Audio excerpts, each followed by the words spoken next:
Jane, l'une des accusatrices de Sean Diddy Combs identifiée par un pseudonyme au procès, était de retour à la barre ce mercredi 11 juin lorsque le tribunal avait repris vers 13 heures, heure de l'Est. L'avocate de la défense, Teni Geragos, avait indiqué la veille qu'elle était sur le point de conclure son contre-interrogatoire et qu'elle laisserait suffisamment de temps à la procureure Maureen Comey pour réinterroger Jane et la faire sortir de la barre d'ici la fin de la journée suivante. Avant de continuer, nous vous prions de vous abonner pour atteindre les 1000 abonnés et soutenir la chaîne. Le juge Arun Subramanian, alors sur le banc, envisageait de révoquer le juré numéro 6. Il avait précisé qu'il traiterait la question le lendemain après avoir entendu les deux parties par écrit. La procureure Comey avait exprimé les réticences du gouvernement à demander cette révocation. Mais après examen, ils avaient estimé qu'il semblait y avoir un manque de franchise de la part du tribunal concernant ce juré. En réaction, l'avocate de la défense Alexandra Shapiro avait accusé le gouvernement de tenter, à peine voilée, de renvoyer un juré noir. Christina Coram, bien qu'elle n'ait pas été appelée à témoigner dans ce procès pour trafic sexuel et racket, avait occupé une place importante dans la procédure. Ancienne assistante exécutive de Combs Enterprises, devenue Combs Global, Coram, surnommée Kaka, était mentionnée dans plusieurs dépositions de témoins à charge. Elle avait été décrite comme une proche de Combs et comme ayant participé à certains crimes. L'accusation l'avait désignée comme agent et complice de Combs. Selon les témoignages, elle aurait aidé Combs à transporter des substances à travers les frontières des États-Unis, surveiller les déplacements de Cassie Ventura, son ex-petite amie, pour le compte de Combs, et faciliter l'obtention de vidéos de surveillance d'un hôtel le montrant en train d'agresser physiquement Ventura. L'avocat de Coram n'avait pas répondu aux sollicitations concernant une éventuelle comparution, ni aux questions de CNN qui cherchaient à obtenir un commentaire sur les propos des procureurs la qualifiant de co-conspiratrice. En mars, après avoir été citée comme accusée dans 3 affaires civiles aux côtés de Combs, Coram avait nié toute implication via un communiqué.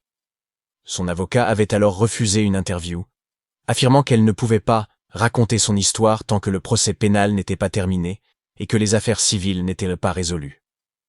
Depuis des mois, des accusations horribles sont portées contre moi dans le cadre de divers procès impliquant mon ancien patron, avait-elle déclaré. Ces fausses allégations d'implication causent des dommages irréparables et incalculables à ma réputation et à mon bien-être émotionnel et à celui de ma famille. Elle avait ajouté : « Je n'ai jamais cautionné, ni aidé, ni encouragé l'agression intime de qui que ce soit. Je n'ai jamais non plus administré de substances à qui que ce soit.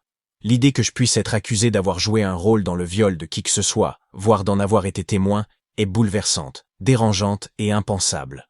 Je ne suis pas comme ça. Et je compatis de tout cœur avec toutes les victimes d'agressions intimes. » Elle avait conclu : « Je suis convaincu que les allégations portées contre moi seront prouvées comme étant fausses. » Les poursuites civiles visant Combs, dans lesquelles Coram était également nommée, étaient toujours en cours, sans qu'aucune inculpation pénale n'ait été retenue contre elle.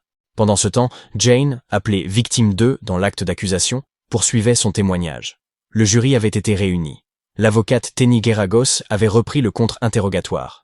Jane avait évoqué une « nuit d'hôtel » marquante autour du nouvel an 2022, qu'elle estimait avoir duré 3 jours et impliqué 3 hommes. Après cette période, elle avait vu sur les réseaux sociaux que Combs était parti en vacances avec une autre femme, Gina.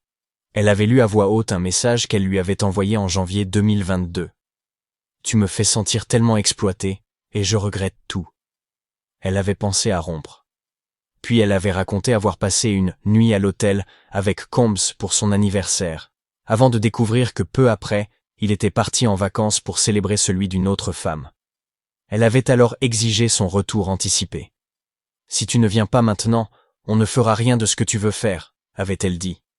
Geragos avait évoqué la Saint-Valentin suivante, demandant à Jane si elle avait utilisé la carte nuit d'hôtel. « Oui », avait-elle répondu. Cette fois, elle avait décoré la chambre avec des pétales de rose et avait invité 2 artistes, des hommes payés pour ses rapports, en même temps, à sa propre initiative.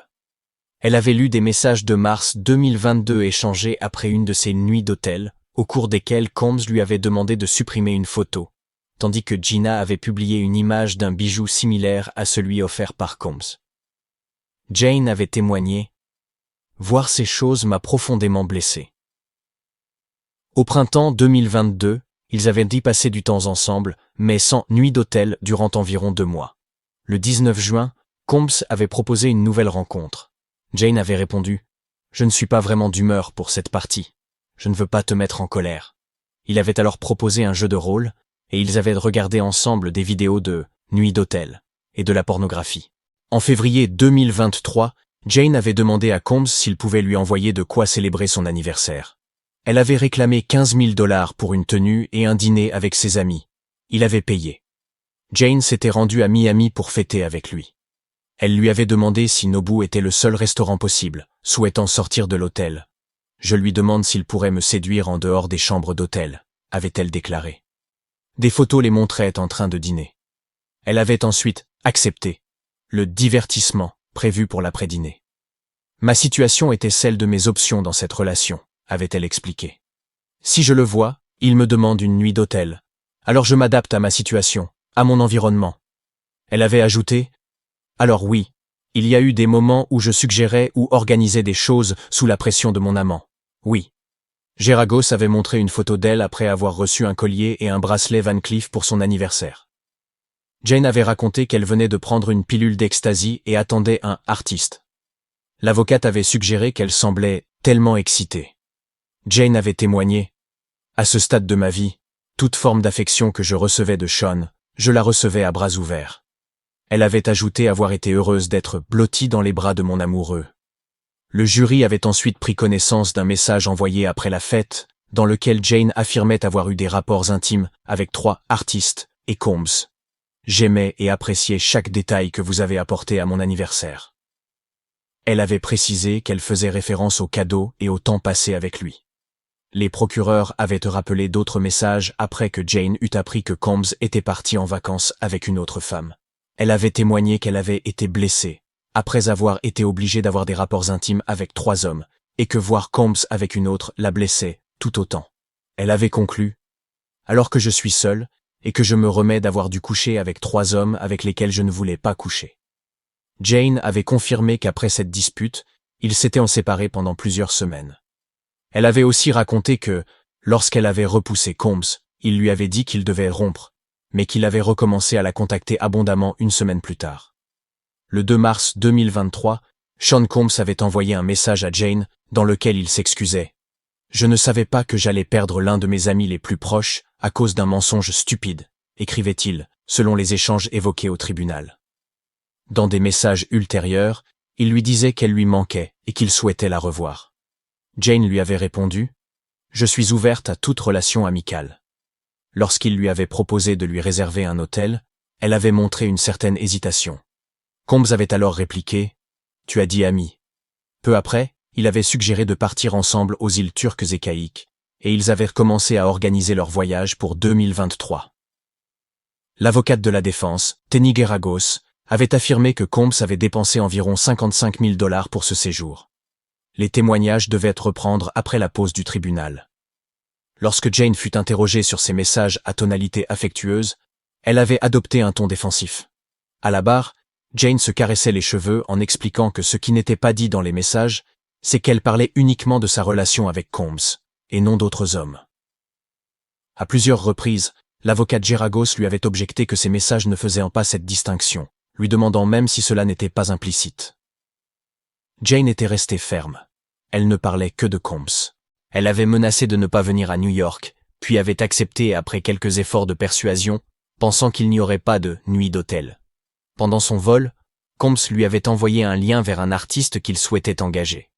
Jane avait simplement répondu par un pouce levé, expliquant au tribunal « Un pouce levé peut aussi être un peu sarcastique ». Elle avait confirmé qu'ils avaient passé une nuit d'hôtel lors de ce séjour.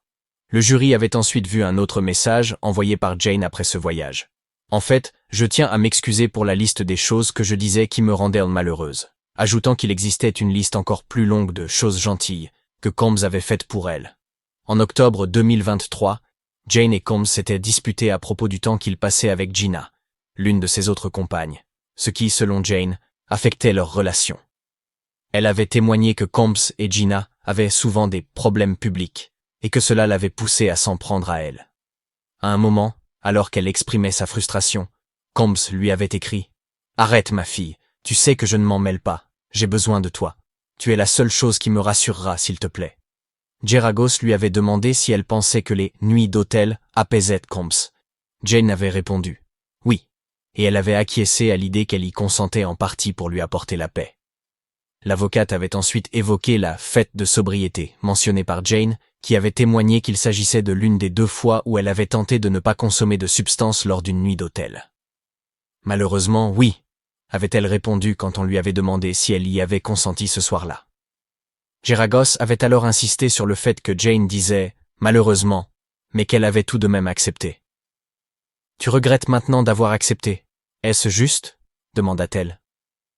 Jane avait répondu « Je lui en veux de savoir à quel point je l'aimais et de ne pas pouvoir lui dire non. » À plusieurs reprises, elle avait exprimé du ressentiment envers Combs. Lorsqu'on lui avait demandé si elle regrettait, elle avait dit « Je crois que le ressentiment et le regret se trouvent dans les mêmes sentiments. » Elle avait aussi confirmé s'être sentie déprimée après cette « fête de sobriété » et avoir tenté de rompre.